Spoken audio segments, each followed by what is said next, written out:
I hope you're having a great day. I just wanted to let you know what's coming up on the show Friday. That'll be the day before the 20th anniversary of 9/11. Now, you know, on most Fridays, we have Freestyle Friday. We open up the phones, you make the call, you pick the topic, it's all you. Well, Friday, it's going to be kind of the same, except we want you to call with your 9/11 story. Now, I've already heard from some veterans who are going to call in and tell us some of their stories, and those are important stories to hear. But we also want to hear your story. Where were you? What were you thinking? Did you have any connection to 9/11? Or were you just not connected to 9/11 at all and just watched it unfold? See, oral history, stories like that are very important. There are listeners who 20 years ago, weren't old enough to really know what was happening. And we want them to hear the stories, an oral history of exactly what happened. Plus, it'll give us a chance to share, to grieve, to remember, to honor all of the individuals associated with that day.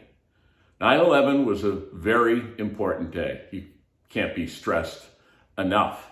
It was a tragedy. It forever changed life. And again, some people who listen to the show don't know what life was like before 9/11. So on Friday, make sure you call. It's your 9/11 story. And it doesn't matter how significant or insignificant it is, it's your story. And we want to hear it. And we want to share it with everybody else. I'll tell you one of mine right now. Actually, how the day started for me. How did I find out that we were under attack? Well, it was kind of the same way most other people did. Only once I found out, I was headed to New York City.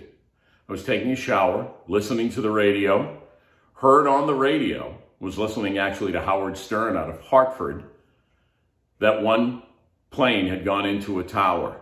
And I thought, wow, that's unusual. I remember that happened after World War II at the Empire State Building. I get out of the showers, getting ready, almost ready, and I heard about the second.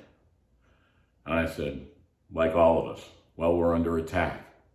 I opened the door from the bathroom and into the bedroom, and my phone was going off, and my pager. Back then you had a pager and a cell phone.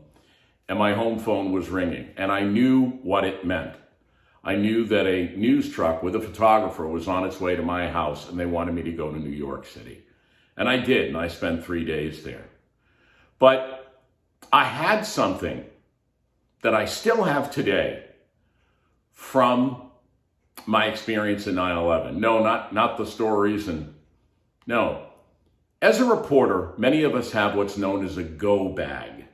A go bag is usually like a carry-on or something smaller, and it has an exact duplicate of everything that's in your medicine chest, in your shower, all of your stuff, your toiletries, everything that you would need. Not have to pack, just go. It also had in it underwear, socks, and t-shirts, enough to last 3 or 4 days. So you've got your go bag. You find out you're going somewhere. You don't know how long you're going to be gone.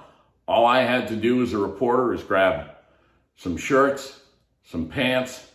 I was already dressed with what I had on for the day, a couple of ties, and go. Now, that's where you're always ready. And we were at ground zero. We were as close as we could get by almost noon that day in New York City. And on Friday, I'll tell you some of the stories, but I really want to hear many of yours. But something about that go bag, I still have it to this day. I'm not a reporter. There's not going to be a time where I'm going to be called to go somewhere immediately. But you know what's great about it? I still have it. And if Kathy says, hey, we're going to the Cape this weekend, that's a good thing. All I have to do is grab some shirts, grab some pants, and we're gone. But every time I look at the go bag, I kind of think of that day, and there were a few others, but that's the most memorable of when I used that go bag. Okay, what's your 9/11 story? Well, Make sure you're listening to the show Friday from 6 to 9.